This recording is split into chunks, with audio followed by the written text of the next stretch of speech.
Ellie, hindi tama itong ginagawa natin. Sabi ni ate habang nag-uunahan sa pagtulo ang kanyang mga luha. Marahan kong pinunasan ang mga ito at hinawakan ang kanyang magkabilang pisngi. Alam ko ate, ngunit may tama at mali ba sa pagmamahal? Namumungay ang kanyang mga mata. Unti-unti kong inilapit ang aking mga labi sa kanya. At hanggang sa hindi na siya nakatanggi. Ellie, nahihirapan niyang sabi. Sinakop kong muli ang kanyang mga labi at tuluyan na kaming nalunod sa init ng aming mga damdamin. Mali, bawal, at alam kong isang kalapastanganan. Ganon matatawag ang nangyari sa amin. Isang relasyong hindi dapat. Ngunit hindi rin namin mapigilan. Kung sana ay nakilala ko lang siya sa ibang pagkakataon at sa ibang sitwasyon. Ngunit mapaglaro ang tadhana.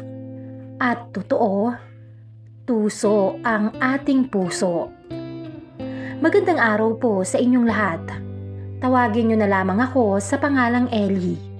Nais ko lamang ibahagi ang isa sa mga kabanata ng aking buhay. Ang kabanatang hinding-hindi ko malilimutan o mas tamang sabihin ayokong kalimutan. Alam kong huhusgahan niyo ako pagkatapos, pero ganun pa man, sana ay mapakinggan po ninyo hanggang sa huli. 10 taong gulang ako nang makilala ko ang pamilya Dinggal. Kinupkup ako ng mag-asawang Dinggal na ngayon ay tinatawag ko ng nanay at tatay. Nadaanan nila ako noon sa kalsada na namimilipit sa sakit ng tiyan. Sa kanilang kabutihan ay dinala nila ako sa ospital at ipinagamot. Nang malaman nilang ulila ako, ay dinala nila ako sa kanilang bahay. Kinupkop at itinuring na parang sariling anak. May nag-iisa silang anak na babae, si Ate Jenna. 5 taon ang tanda niya sa akin. Nang dumating ako sa kanila, ay labis ang kanyang naging tuwa. Kasi ay nakahanap na raw siya ng kapatid. Ellie, huwag kang mag-alala. Simula ngayon, kami na ang pamilya mo. Sabi niya nang nakangiti. Siya madalas ang lagi kong nakakasama. Pinapakain, tinutulungan ako sa pag-aaral. Tinatabihan matulog at minamahal. Bilang kapatid. Kapatid, iyan ang turing niya sa akin noong una. Lalo na't siya ang palaging nagtatanggol sa akin tuwing inaapi ako ng ibang bata. Pero habang tumatanda ako, may mga bagay na hindi ko mapigilan na mapansin. Kapag yakap niya ako, ramdam ko ang lambot ng katawan niya. Kapag naglalakad kami at hinahawakan niya ang mga kamay ko, parang ayaw ko nang bumitaw, Miss Roxy. At tuwing ngumingiti siya, pakiramdam ko'y may kakaibang kuryente na dumadaloy sa akin. Sinubukan kong itago. Lagi kong pinapaalala sa sarili ko, ate mo siya. Hindi mo siya dapat tinitingnan ng ganyan. Pero maraming pagkakataon na hindi ko maiwasang tumitig sa kanya ng matagal. Minsan nga ay nahuhuli pa niya ako. O Ellie, bakit ganyan ka makatingin? May dumi ba ako sa muka? Tanong niya nang nakakunot ang noo. O wala ate, maganda ka lang talaga. Tatawa siya at hahampasin ako ng marahan sa braso. Loko, of course. Ang ganda kaya ng lahi natin. Pabiro niyang sabi at tumawa.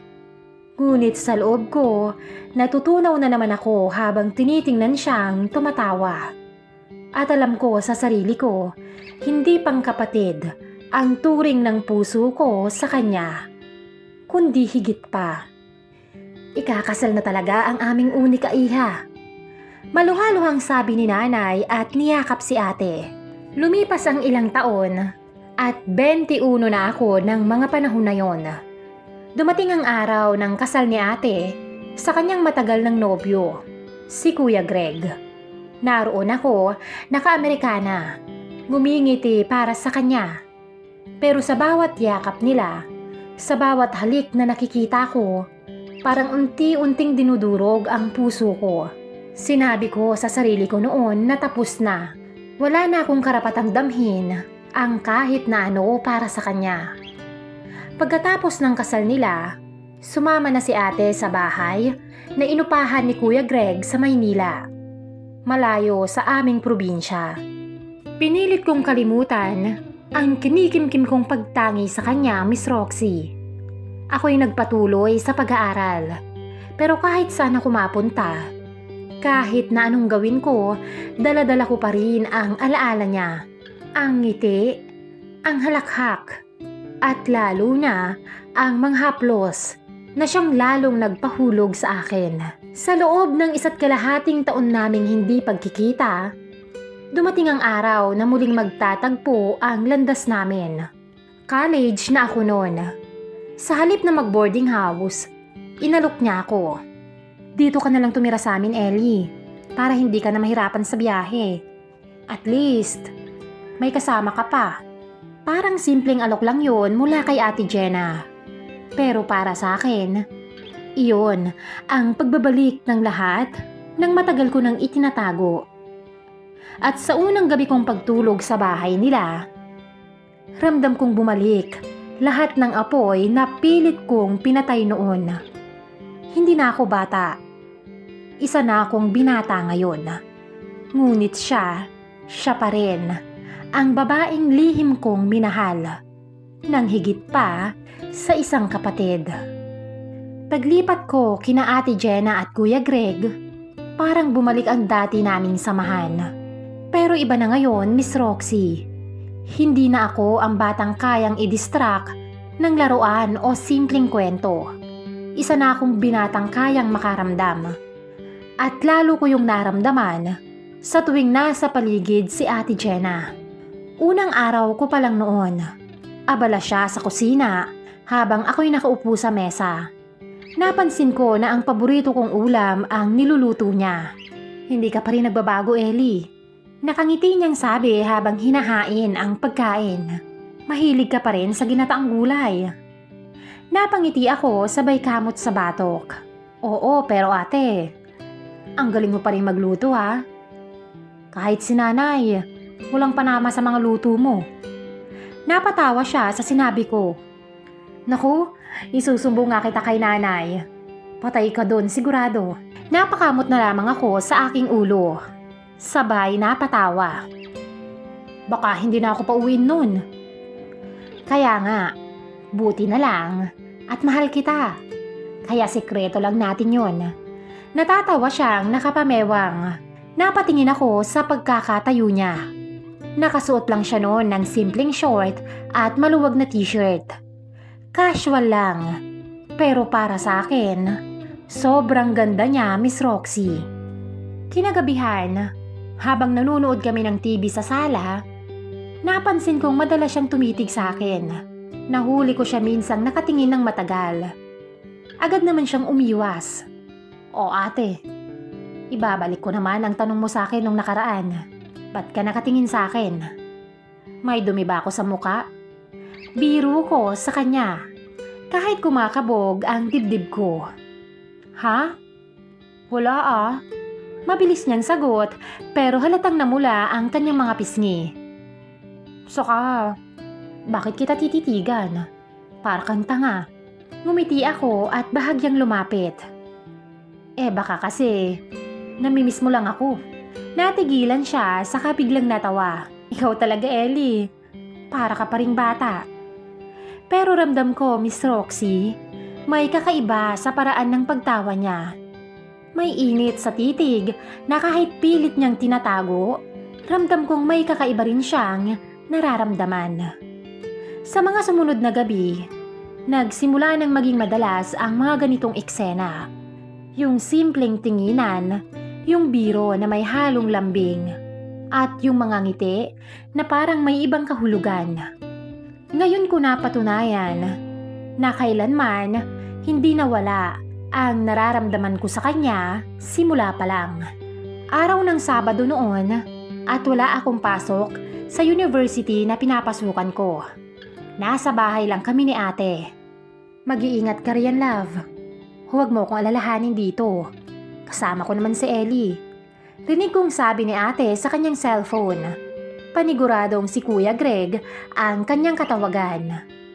Nadestino kasi si Kuya sa kanyang trabaho sa ibang lugar. Kaya ay LDR sila ni Ate Jenna. At dahil doon, ay hirap pa silang magkaanak. Isang hapunan, magkatabi kaming kumakain ni ate sa mesa. Tahimik lang siya habang kumakain. Samantalang ako naman ay pasimpleng nakatitig sa kanya. Ang bawat galaw niya, bawat paghawak sa kutsara, ang pagdampi ng buhok niya sa pisngi, lahat yun ay tila nanunukso sa akin. Napansin niya ang mga titig ko. Ano na naman? Sambit niya na nakangiti. Ngumisi ako tsaka bahagyang tumagilid sa upuan. Iniisip ko lang, paano ba nagagawang iwan ka ni Kuya Greg, ate? Kung ako yun, hindi ako papayag na mag-isa ka. Lalo na sa mga gabing ganito. Natawa siya at pilit na binaliwala ang bigat ng mga sinabi ko. Ikaw talaga, puro kakalokohan. Marahan kong inuusog ang mga kamay ko sa ilalim ng mesa. Hanggang sa dumikit yon sa mga tuhod niya. Ramdam kong hindi siya agad umalis. Ate, alam mo ba kung gaano ka kaganda kapag nakasimangot ka? Lalo tuloy akong nahuhumaling. Napatigil siya sa pagkain. Ellie, may babala sa tono niya. Pero ramdam ko pa rin ang panginginig. Dahan-dahan kong iginalaw ang mga kamay ko sa kanyang binti at hinaplos ang mga yon. Ramdam kong tumigil ang kanyang hininga. Ellie, wag. Bulong niya, ngunit hindi niya inalis ang mga kamay ko. Ngumiti ako sa kanya. Mali, ate. Pero mahirap pigilan ng puso. Simulat sa pool. Hindi ka na tinignan ng puso ko bilang kapatid. Tumayo ako at lumapit sa likuran niya. Mula roon ay niyakap ko siya ng mahigpit. Napapikit siya at napakagat ng labi. Sandaling katahimikan ang namayani sa amin. Pagkatapos ng hapunan na yon, nag-aya si Ate Jenna na manood ng TV. Pampatulog lang, sabi niya, pero alam kong paraan din yon para mailihis ang usapan namin kanina. Umupo siya sa sofa. Naka-short at maluwag ang t-shirt. Ako naman ay dumistansya sa kabilang dulo. Ngunit habang tumatagal, ay unti-unti akong lumalapit. Parang hinihila ako ng kanyang katawan. Nakadantay ang braso niya sa sandalan. Ang leeg niya, kitang-kita sa ilalim ng mahaba niyang buhok. Hindi ko mapigilan ang sarili kong tumitig. Ate, tawag ko sa kanya. Hindi siya tumingin. Nakatutok lang sa TV. Lumapit pa ako hanggang magkadikit na ang aming mga balikat. Pwede ba akong magsabi ng totoo? Ano yun? Tanong niya. Huminga ako ng malalim. Mahal kita, ate. Ngunit hindi bilang kapatid. Napalingon siya at nanlaki ang mga mata. Ellie, tigilan mo yan. Ngunit hindi ko siya tinigilan. Marahan kong hinawakan ang mga pisngi niya. At hindi niya ako itinaboy. Ellie, mahina na ang boses niya ngayon. May halong panginginig. At hindi ko alam kung takot ba yon o pagnanasa. Pulgada na lang ang pagitan ng mga labi namin. Ang init ng hininga niya ay dumadampi na sa akin. Ramdam ko na, Miss Roxy. Isang iglap na lang at babagsak na ang pader na matagal na niyang itinayo sa pagitan namin. Ngunit bigla siyang natauhan. Mariin niyang itinulak ang dibdib ko. Tama na. Halos pasigaw at tumayo siya agad. Lumayo siya at humarap sa akin. Ellie, mali yun. May asawa ko. At ikaw, kapatid kita. Nakatitig lang ako sa kanya. Ramdam ko ang bigat ng bawat salitang binitawan niya. Pero higit sa lahat, nakita ko rin sa mga mata niya ang pighati at kalituhan, Miss Roxy. Hindi niya kayang itago. Alam ko na may naramdaman din siya kanina. Pasensya ka na ate. Mahina akong tugon. Pilit na itinatago ang sakit. Hindi ko lang talaga kayang itago kung ano ang totoo sa akin. Umiling siya at tumalikod. Hawak-hawak ang sariling dibdib na tila ba pinipigilan ang mabilis na pagtibok ng kanyang puso. Kinabukasan, iba na ang kilos ni Ate Jenna. Tahimik siya, iwas ang mga tingin. Palaging abala, kunwari ay naglilinis, nagluluto, kahit halata namang umiiwas lang siya. Ramdam ko, Miss Roxy, pilit niyang tinatakasan ang gabing muntik na kaming mahulog sa bawal. Ellie, pakikuha nga yung Tupperware sa itaas ng cabinet. Utos niya at halos hindi makatingin sa akin. Sumunod ako at sa paghakbang niya para umatras, halos magdikit ang aming mga katawan. Ramdam ko ang lambot ng braso niya sa dibdib ko. At nang tumingin siya sa akin, parang tumigil ang oras, Miss Roxy. Ate, bulong ko. Ano na naman, Ellie? Bulong niya pero hindi niya inalis ang tingin. Hindi ko na napigil ang aking sarili. Inilapit ko ang mukha ko. Unay mariin siyang tumanggi. Tinutulak ang aking braso. Ellie, wag. Wag nating... Pero ang mga mata niya, nanginginig at nag-aapoy. Hinawakan ko ang mga kamay niya at idinikit sa dibdib ko. Nararamdaman mo ba? Ganyan ang tibok ng puso ko tuwing malapit ako sa'yo. Pumikit siya. Para bang sinusubukang pigilan ang sarili. Ngunit nang idampi ko ang labi ko sa noo niya, hindi na siya umatras. Bumaba ang halik ko sa pisngi at nang sa labi na, doon na siya tuluyang bumigay, Miss Roxy. Ellie, mahina niyang daing, parang paghingi ng tawad at pag-amin ng sabay. At nang yakapin niya ako pabalik, wala na kaming parehong makitang dahilan para tumigil. Sa bawat haplos at halik, ang lahat ng pagtutol ay natutunaw. Hindi na naig ang rason ng gabing yon. Puro pagnanasa na lang at damdamin ang namagitan. Sa mismong kusina ng bahay nilang mag-asawa, nangyari ang hindi dapat. Ang matagal ko nang pinipigilan, sa wakas ay naiparamdam ko na sa kanya. At ang matagal ko nang itinatago ay buo ko nang naipahayag, Miss Roxy.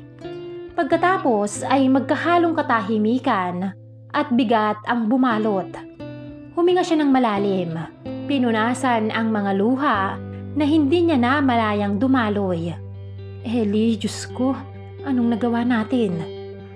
Hindi ko alam kung paano siya sasagutin sa tanong na yun. Ang alam ko lang, matagal na akong sabik. At ngayon ay natikman ko na ang bawal na bunga. Doon nagsimula ang hindi na namin maikakailang kasalanan, Miss Roxy. Sa mga sumunod na araw, iniwasan na naman ako ni Ate Jenna. Hindi siya makatingin ng diretsyo. At kapag magsasalubong ang mga mata namin, mabilis niyang iniiwas. Pero sa likod ng lahat ng yon, mas nagiging matindi ang tensyon sa pagitan namin. Habang nag-aaral ako sa mesa, lumapit siya para maghatid ng kape.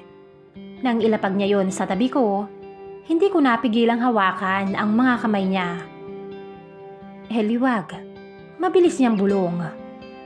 Bakit hindi? Aminin mo man o hindi, ate.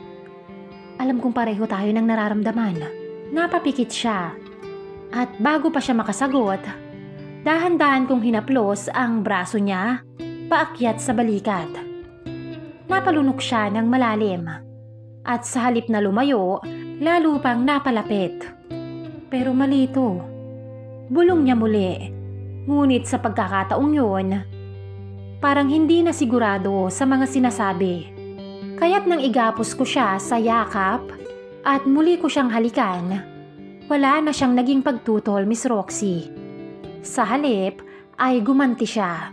Mas mapusok pa kaysa nung nakaraang gabi.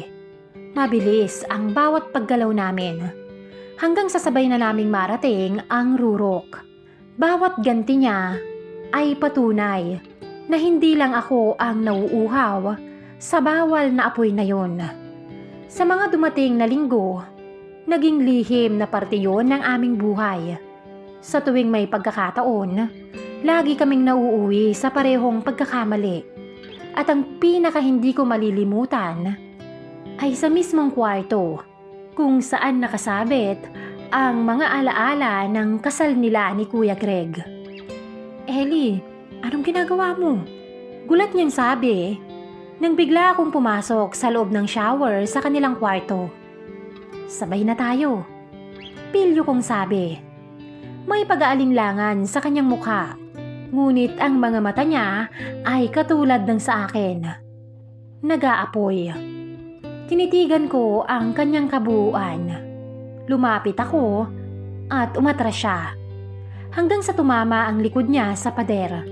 Hinaplos ko ang kanyang mukha, pababa sa kanyang leeg. Napasinghap siya sa ginawa ko. Ellie, mahina niyang sambit. At hindi niya nanatiis ang aking ginagawa. Siya na mismo ang humila sa akin. Kumapit ang mga braso niya sa batok ko at sinakop ang mga labi ko.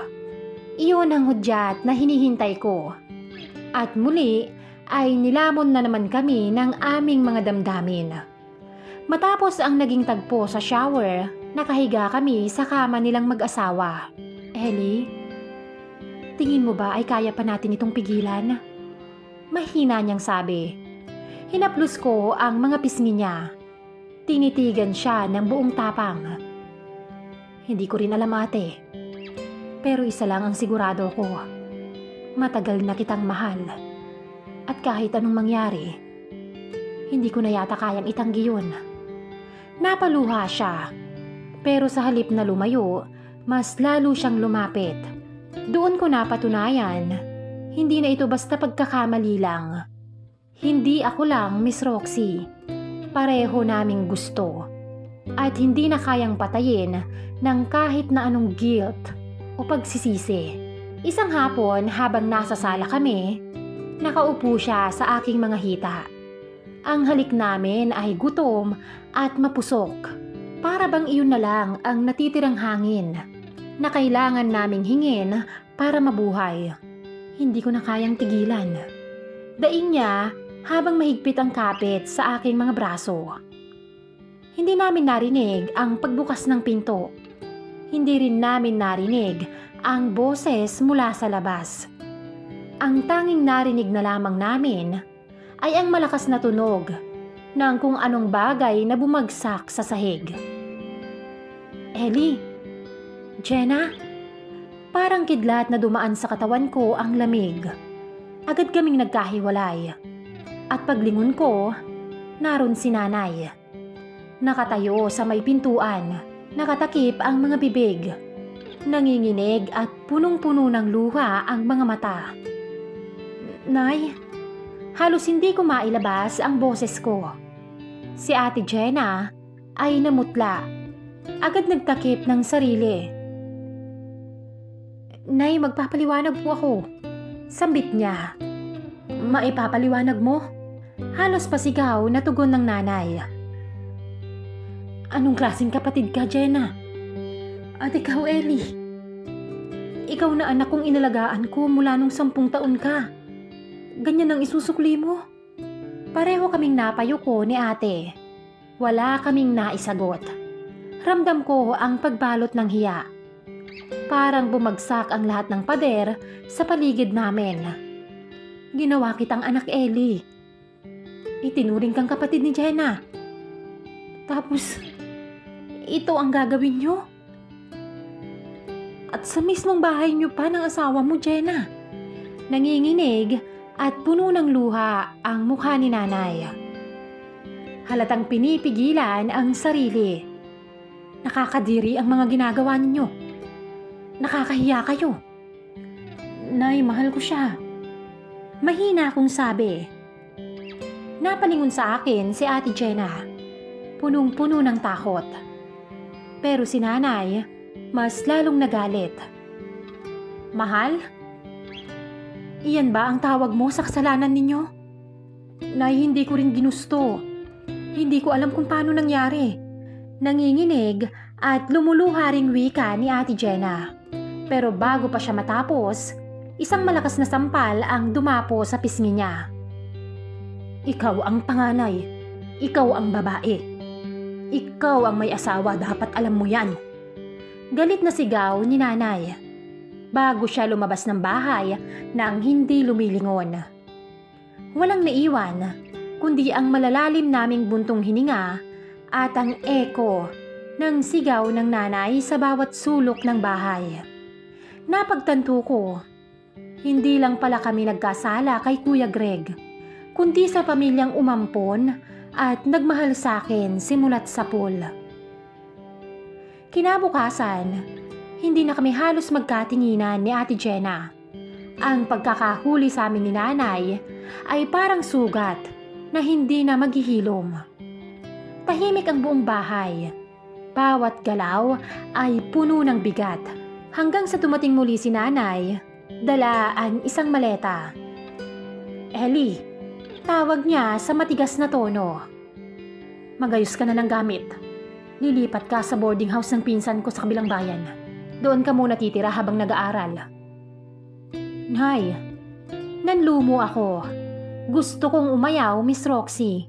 Gusto kong tumanggi. Ayokong malayo kay ate. Pero hindi ko rin kayang tingnan ang nasasaktang mukha ni Nanay. Ramdam ko na ito na ang wakas. Patawarin niyo po ako, Nay. Hindi siya agad sumagot. Lumapit siya, hawak ang maleta. At muli ay tumulo ang mga luha niya. Anak, pinapatawad na kita.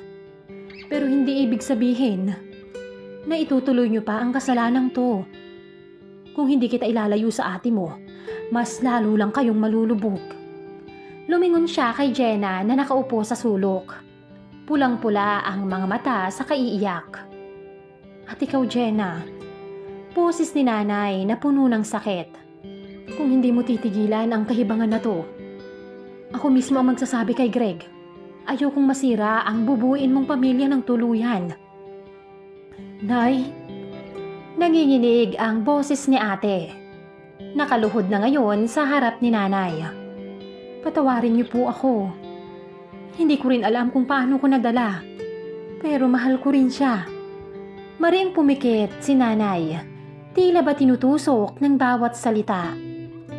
Alam ko, kita ko. At yan ang masakit sa akin. Hinawakan niya ang kamay ni ate. Pinisil ng mariin.